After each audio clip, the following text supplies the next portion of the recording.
आज सन्माननीय हदगाव हिमायतनगरचे आमदार बाबूराव कदम कोळीकर यांच्यामार्फत आरोग्य शिबिर हदगावमध्ये जिल्हा परिषद शाळा इथं राबवण्यात आलेलं आहे। तर त्या शिबिराबद्दल आपण डॉक्टर साहेबांशी चर्चा करूयात, माहिती जाणून घेऊयात। सर नमस्कार, काय नाव आहे आपलं आणि काय माहिती द्याल शिबिराबद्दल?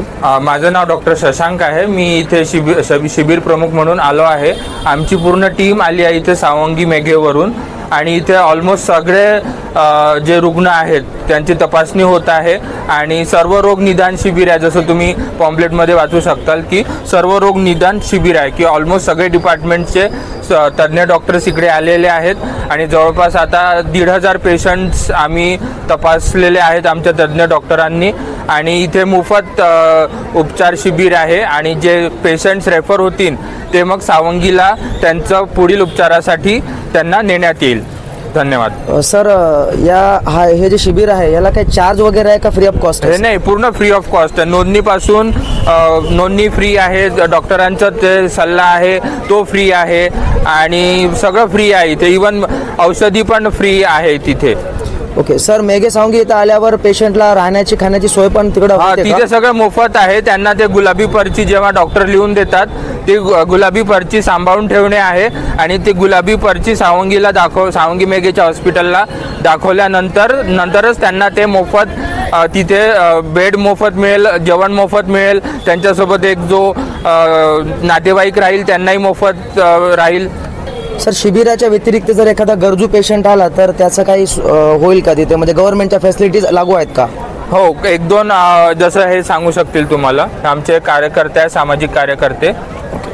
मी विचारलं की शिबिराच्या व्यतिरिक्त जर कुठला पेशंट आला आणि त्याला काही सवलत राहील का, तर निश्चितच सवलत राहील, परंतु यामध्ये तो पेशंट कुठल्या शिबिरामध्ये नाही आहे त्याच्यामुळे त्याला काही आपल्याला पूर्णपणे मोफत करणं शक्य होणार नाही। परंतु आपण ज्या सरकारच्या योजना आहेत जशा की महात्मा फुले जन आरोग्य योजना, आयुष्यमान भारत योजना, या योजनेच्या माध्यमातून आपण त्या पेशंटला